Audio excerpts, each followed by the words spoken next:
Hello again. Essay here. Now, before I get started, I need to make a quick apology.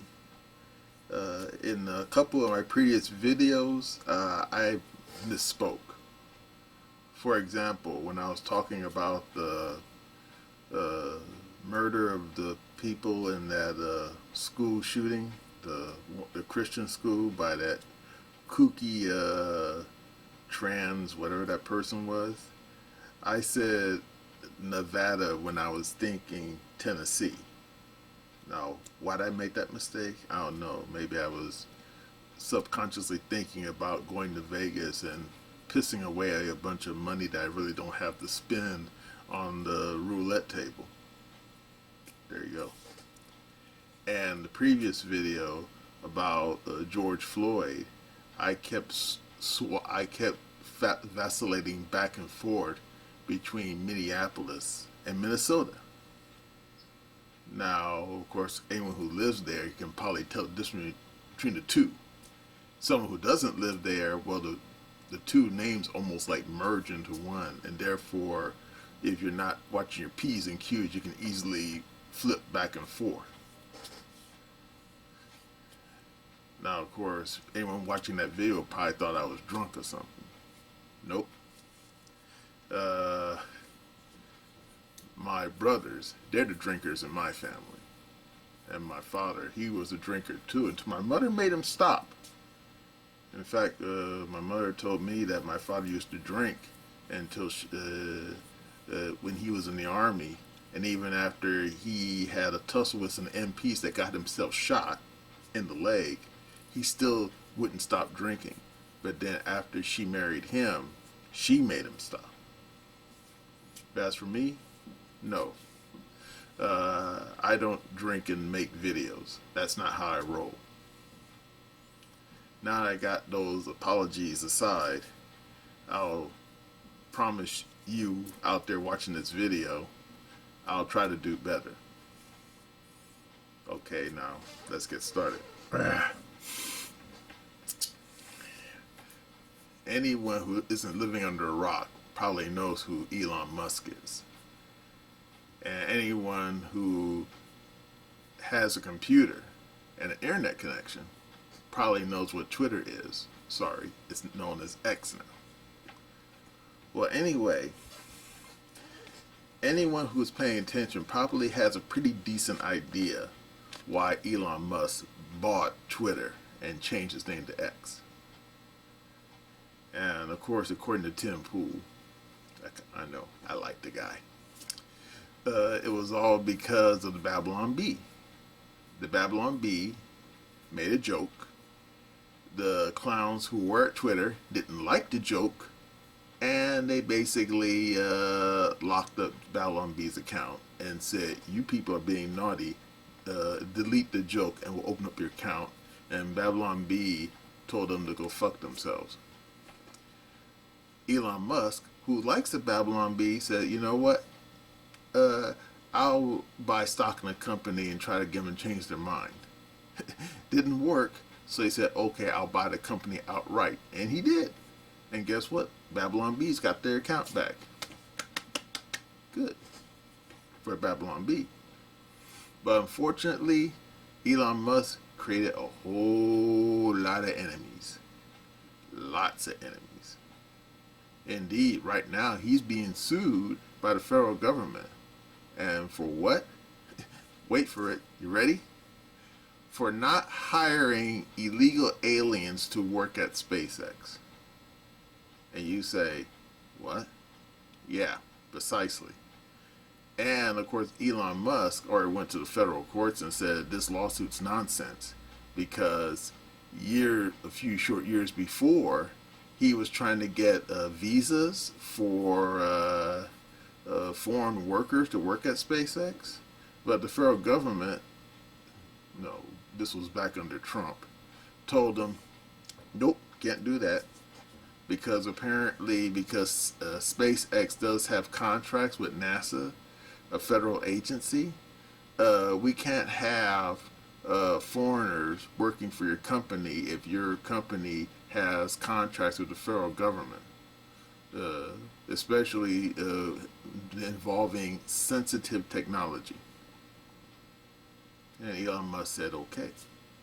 But then, after Sleepy Joe got in there, and then everything changed, especially after he bought Twitter. Sorry, now known as X. But something happened recently that basically was like it was like something out of Shakespeare. And I'm not Shakespearean myself, but I've seen enough Shakespearean plays. And there's a line from Shakespeare that says, if you're going to kill the king, don't miss. Well, someone tried to kill the king, and we don't know how it's going to turn out. And who was that? An outfit called Media Matters. Now, who are they? Well, according to the computer, Media Matters is, without a doubt, a left-wing shill organization. My words, not theirs. But officially, they're supposedly a non-profit media watchdog group. So you say, so what? Yeah, well, there have been media watchdog groups before in the past. Indeed, there was an outfit that was started up during the Reagan era called the Media Research Center. It was started up in back in the 80s by a guy called Brent Bozell, I think his name was. And it had a right of center slant. And the company's still around today. But for the most part, it's not really as active as it used to be. Why? It could be a money issue. Not sure. But they tend to be conservative, right-wing activists. They tend to go out of their way to call out left-wing news bias, whether it be CNN, MSNBC, the other alphabet news agencies, as well as some of the newer stuff like the Daily Beast or Huffington Post. You know, if they write something they think it's like gone too far, they'll call them out. But then, since the era of Trump, yeah, the Media Research Center, they seem to have almost been like sidelined. Why? Well, according to the official record, when Trump was running, they basically got they weren't Trump fans. But then, when Trump actually became president, yeah, you could say they definitely got sidelined. They still exist, but for the most part, they are like, say, a bunch of, how can I say it? A bunch of leftover Reagan Bush types. You know, like Sean Hannity types, the William F. Buckley types. Now, as far as Media Matters is concerned, ooh, they're a different breed of cat. And in fact, comparing the two organizations is like comparing a tabby to a tiger. Because Media Matters, oh, they are definitely a left of center, allegedly nonprofit media watchdog. But they've been doing some really, really shady stuff. And you say, what kind of shady stuff? Well, in the age of the internet, they go one step beyond what the other guys ever did. Like what? Well, for example, are you familiar with OAN, American News Network? Yeah, they try to have them shut down. How?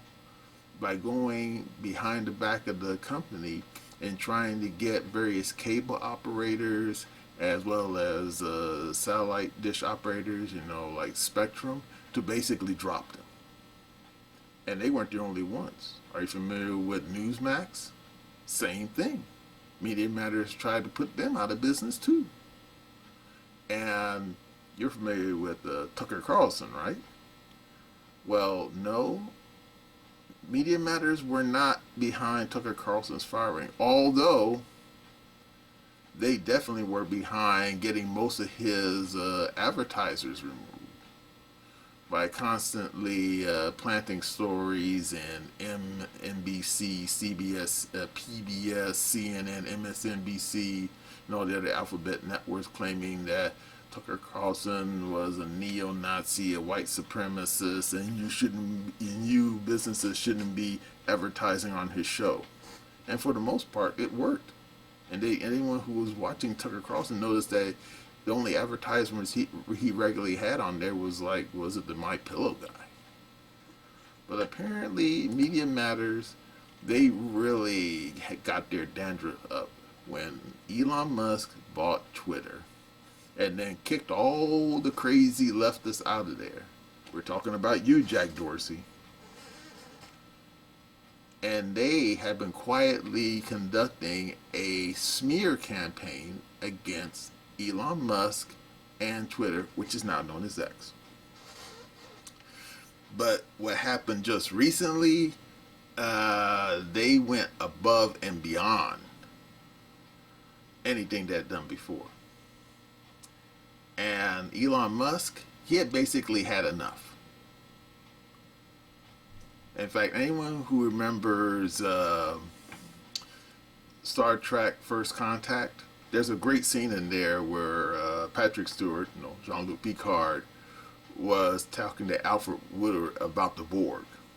And he spoke about how the Borg had repeatedly attacked the Federation, and the Federation would fall back, would fall back and fall back.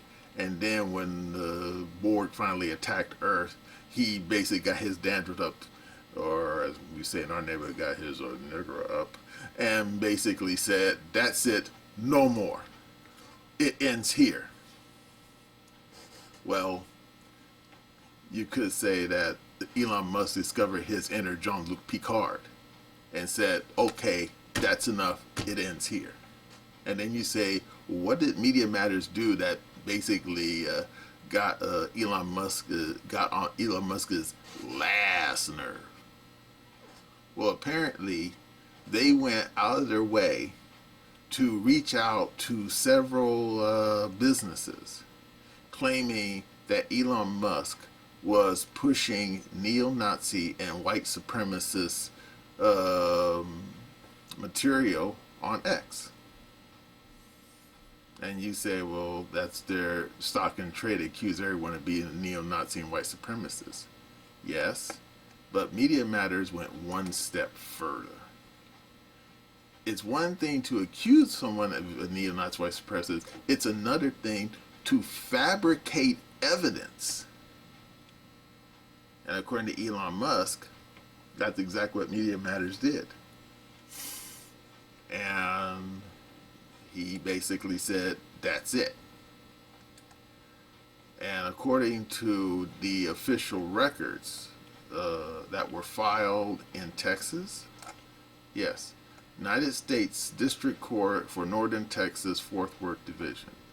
Media Matters for America, a DC nonprofit, being sued by X Corp, a Nevada corporation, which is kind of odd since I thought X is in San Francisco, but anyway. Yeah. Now, of course, I'm not a lawyer. I would never pretend I am either. But from what I can read on the actual brief, they said that Media Matters used a little technical fancy dance to create a bunch of fake posts to where it appeared that there were like some fringe neo-Nazi Twitter accounts. Now, where these accounts came from, don't know, but apparently they were there. And Media Matters created a fake account, basically started following these accounts, and then according to people who worked for Elon Musk, IT people, the Media Matters people kept refreshing the page over and over again in multiple iterations until these scuzzy posts would appear next to advertisements by various companies, such as Honeywell, Tyson Foods, Dish Network, Nokia, Office Depot, Sports Illustrated, Samsung, Amazon even. And then Media Masters then quietly reached out to all these companies with this thing that they did, that they basically fabricated, and say, ooh, look, Elon Musk has advertisements from your company sitting next to some posts about, Mussolini, Hitler, Tojo, whatever. And these companies basically had a quick freak out, and they reached out to X and said, we're sorry, we can't have our businesses on your site next to stuff like this. But what Media Matters didn't count on was that they left a digital trail. And eventually, Elon Musk, who is not a stupid guy, and he has a lot of people working underneath him who are not stupid either, they were eventually able to backtrace what happened. And they found out, basically, to quote Shakespeare again, there was something rotten in Denmark. And according to the lawsuit, the company, because lost quite a bit of pocket change because of what happened. How much? Well, this is the part where things get a little murky, because according to the lawsuit, the company X lost about $160 million in lost revenue by this stunt that Media Matters pulled. And yet, when you look at the actual lawsuit, the part where it asks for damages is blank. In fact, the actual says here, and like I said, I'm not a lawyer, so please bear with me. It says that prayer for relief. Plaintiff X Corporation prays for judgment in favor of the following relief: actual and consequential damages caused by defendant's misconduct, including but not limited to all general and special damages, a preliminary and permanent injunction order in defendants to immediately delete, take down, and otherwise remove articles entitled as Musk endorses anti-Semitic conspiracy theories. X has been placing ads for Apple, Bravo, IBM, Oracle, etc. next to pro-Nazi content from its web. From all websites, social media accounts owned and controlled and operated directly and indirectly by defendants. And then it says, X Corp's cost and attorney fees to litigate this action. And then it says, this is the part that's very telling, for all such other and further relief as the court may deem just and proper. Now, what the hell does that mean? Like I said, I'm not a lawyer, but the one thing I can presume is that Elon Musk wants to give Media Matters the Alex Jones treatment. And you say, what does that do with the cost of tea in China? Well, anyone who's been paying attention to Alex Jones knows that he got run through the ripsaw over what happened in Sandy Hook. And of course, I'm not going to get into all the murky details, but after he got sued multiple times over things that he said about Sandy Hook, which I'm not really going to get into, he was hit with a multi-billion-dollar judgment. And you say, so what? Well, according to the official record, Media Matters, they don't have a lot of money to play with. And you say, really? Yeah, according to the official records, their basic working budget is only like $12 million a year. So yeah, apparently Elon Musk wants to put Media Matters out of business. And I'm thinking, yeah, well, as I said, if you're going to kill the king, don't miss. Oh, but it gets worse. Media Matters is also being sued by the state of Texas. Why? According to paperwork that was filed by the Texas State Attorney General, they're being criminally investigated for fraud. Fraud against whom? It's kind of murky. And since I'm not a lawyer, I can't really understand all these legalese. But apparently they're in trouble with the state of Texas. And are you ready? Apparently, there's another lawsuit going on between Media Matters and Rumble. And that one is also kind of murky because apparently the brief hasn't been publicly released yet. But apparently people at Media Matters have been very busy beavers. And I'm doing similar nonsense against Rumble. Exactly what, I'm not sure, since Rumble's not a microblog the way X is. However, an incident recently occurred where someone staged some kind of denial of service attack against Rumble. But we don't think that Media Matters was involved because, according to Tim Pool, I know, I keep quoting him, the IT people over at Rumble was able to trace back the denial of service attack from China. And I'm thinking, why is China messing with Rumble? Don't know. And then finally, there's another separate lawsuit involving, wait for it, the yellow monster, Trump. Apparently, a bunch of news media outfits, indeed I think the actual number is like 60, and includes all the usual boys in the band. You know, ABC, NBC, CNBC, New York Times, Washington Post, Salon.com, the Daily Beast, and all the other nonsense people. Apparently, they were all basically copying each other's homework, claiming that Trump's Truth Social had lost like $78 million in investor money. And they were all citing the same source. And according to Tim, the problem is the source was kind of dodgy.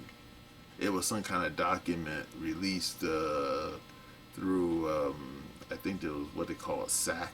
I'm not sure how SACs works. It's some kind of term referring to various business organizations where people basically set up what they call LLCs and other types of businesses, and they do it through like a SAC where people can invest into it and the money is then used for starting businesses. But anyway, according to Tim, when you actually look at the piece of paper, there's nothing in there that says anything about Truth Social losing any money at all, let alone $78 million. So Trump is now suing all these outfits for defamation. And I'm not a lawyer, so does Trump have a case? Well, if I remember correctly, Sullivan versus New York Times, it's an old case from the 1960s, where most defamation cases, basically, when juries and judges look at defamation cases, they always look at that case from the 60s. You have to prove malice, that the people at the publication or news organization published a story that they knew was fake and they did it anyway. If you can prove that in court, then hey, you win your case. Now, can Trump prove that all these organizations knew the story was fake and they posted it anyway? Don't know.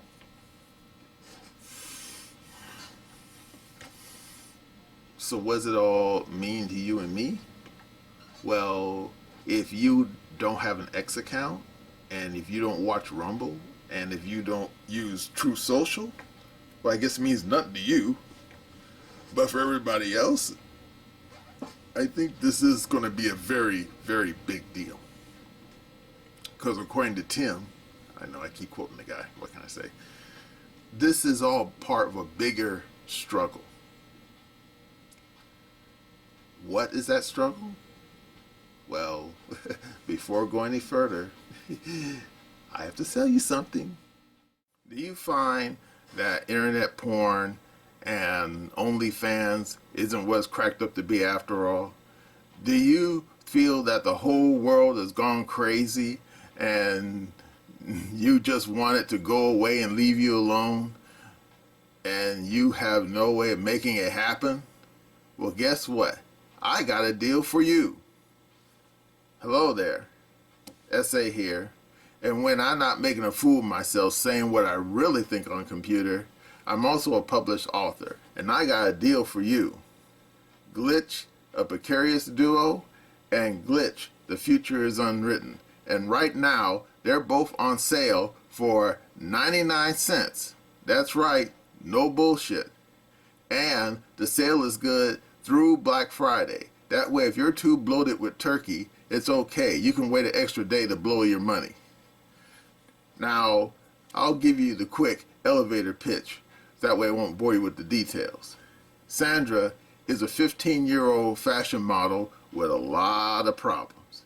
And Ike, he's a Gulf War veteran who is the last man standing after a deadly jewel heist. But the two of them, through a quirky set of circumstances, end up on a journey across the Southwest while John Law is pursuing both of them. Now, I'm not some one-hit wonder. I got other books coming down the pike. So, if something mysterious doesn't fall out of the sky on my head,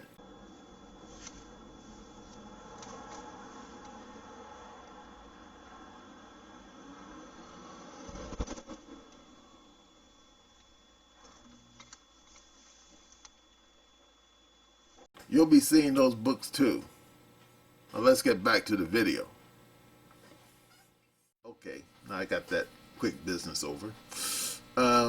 According to Tim, all this rigmarole that's happening with Twitter, with True Social, and with Rumble has to do with the 2024 election. And you say, what? Yeah.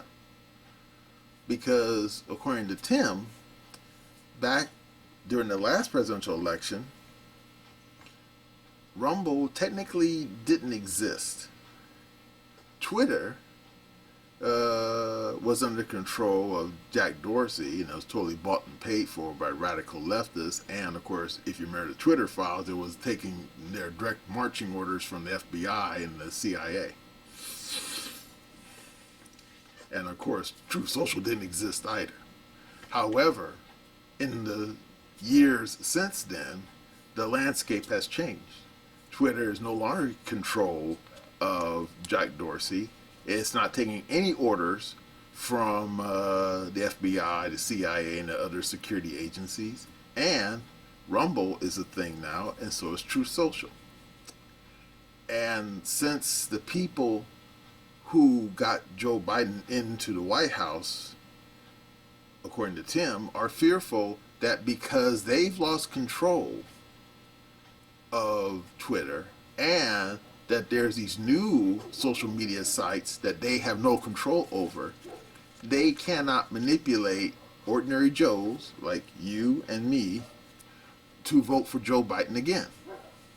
And of course, anyone who's gone to Ralph's, Vaughn's, or oh my God, Whole Foods would have to have a few screws loose to vote for Joe Biden again.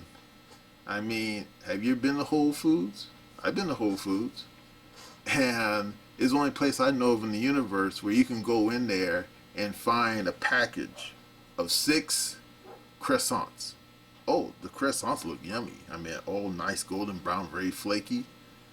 Problem is, the croissants are like $40.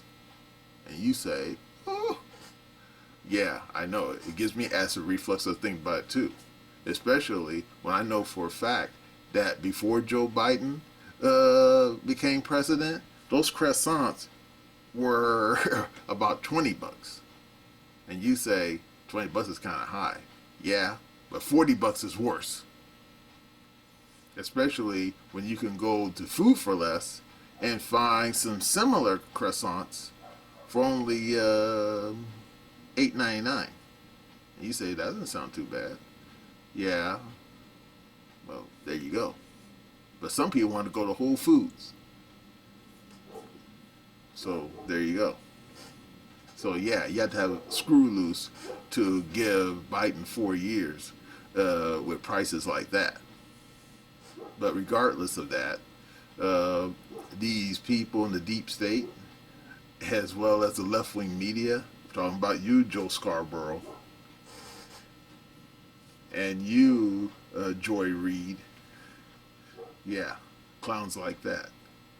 These people are really upset that they can't really manipulate ordinary working Joes to vote for Joe Biden again. And therefore, what's the next best thing than changing your tune or changing the guy running for president? They figure, let's just shut down the opposition. That way they can't get their message across. And there you go. Now, will they succeed? Probably not. Because, like I said, the landscape's changed. I mean, have you seen some of these polls, like from YouGov, and how people think of modern journalism? Yeah. People, ordinary people who are for most part not even like political, just ordinary people, when they make a list of things that people have faith in, journalism is right down at the bottom, next to Congress and the FBI. Yeah. And these journalists, or as Jeremy from the Quarian calls them, journalists, but they know this. They know that that ordinary people are not watching their programs anymore, not listening to their propaganda. And they don't believe that, Trump, for example, is a neo-Nazi or white supremacist. And they don't believe that, for the most part, that people like Elon Musk promulgates neo-Nazi and white supremacist views. So what they do? They basically figure, if we can't control the narrative, at least we can do is shut down the other side. And according to Tim, it's all part of a master plan where the presumption is if you can pull the rug out from under outfits like X, which relies primarily on advertisement dollars. And you say, but wait a second, doesn't like Elon Musk have a $8 a month deal for a little blue check? Yeah, he does. But he gets most of his money not from that blue check deal. No, he gets most of his money from advertising dollars. And these clowns, like Media Matters, figure if they can get enough ordinary businesses to stop advertising on X, boom, you pull the rug out from under Elon Musk and X goes out of business, and there you go. And when it comes to Truth Social, same thing. Because Truth Social basically gets its revenue not from Trump, no, from this SAC group of investors. And the presumption is if they can put out bullshit stories about True Social losing money, enough investors will pull their money out, and boom, bye bye True Social. Now as for Rumble, well, like I said, what's going on there is really murky because I know hardly anything about Rumble. I mean, I know it exists, but don't ask me where they get their money from because personally I don't know, honestly. But yeah, that's what's going on here, according to Tim. That these people are trying to use economic warfare against their political enemies to basically shut them down and shut them up so that the only people who the ordinary citizens can hear from is these radical leftists over at MSNBC and CNN and stupid New York Times, Washington Post. But like I said, they're probably not going to succeed because Elon Musk apparently this lawsuit of his is not just some one-off lawsuit, because if you go to X right now, he's quietly encouraging anyone who has an X account to file a friend of the court brief. Now, like I said, I'm not a lawyer, but from what I read, it basically is a precursor to a class action lawsuit. Now, of course, class action lawsuits can be serious. Anyone who remembers the cigarette business? Yeah, those guys almost got put out of business because they had multiple class action lawsuits. Of course, they didn't go out of business. You can still go to the local liquor store and find cigarettes. Yeah, but believe me, you don't want to pay like damn near $10 a pack. And besides, that damn cigarette's bad for your lungs and bad for your teeth. You know, with all that black tar on there. You don't want that. But of course, the funny thing with the court system is that the court system, it's a slow process, very slow. And indeed, these lawsuits could probably run for years. Because, for example, right now there's a recent lawsuit that's going to trial in Georgia. And no, I ain't talking about the Trump trial. No, this is a different trial. Apparently, back in 2019, you can look it up, a bunch of Democrats were kind of, they had like getting fidgety about, voting machines in Georgia. And they filed a lawsuit basically claiming that they didn't trust the voting machines and they wanted some kind of assurance that the voting machines weren't flipping votes. You pull the lever for D and the vote registers for the guy with the R next to his name instead. Well, the funny thing is, after going through the court system for damn near 4 years, the Georgia Supreme Court finally ruled that after going back and forth with the company that makes voting machines, I forgot the name of the company, with injunctions and counter injunctions and back and forth, that meant just all kinds of legal nonsense. The Supreme Court of Georgia finally decided, okay, this lawsuit has merit and it can finally go to trial. So there you go. But hey, that's not the longest hemming and hawing ever occurred in legal history, because you're familiar with AT&T, right? And you probably remember how AT&T was broken up back in the 80s. Well, if you go back and look at the history books, the original lawsuit to break up AT&T started back under Nixon. Yeah, I think it started up in 72. And it took the lawsuit to go to the federal courts a full 12 years before they finally got a judgment against AT&T to break up the company, under antitrust. So yeah, this thing between Media Matters and Elon Musk, this thing could go on for years. Perhaps. Will it go on as long as the antitrust suit against AT&T? Don't know. But we do know one thing. Media Matters, it doesn't have deep pockets. at least not officially. So whoever's bankrolling them, they're going to have a lot of pain in the wallet fighting these lawsuits. A lot of pain. And you know what? It couldn't happen to the better set of scumbags.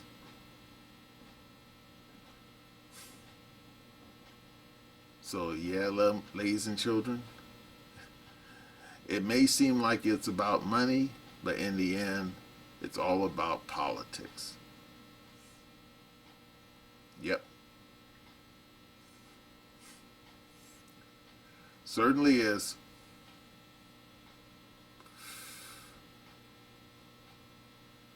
"2024 is going to be a very, very interesting year. And not just for politics, for social media as well. So if you're not interested and to be along for the ride, you better pack up your van and go down and live by the river right now." Okay, well, that's all I gotta say on it, and that's my opinion.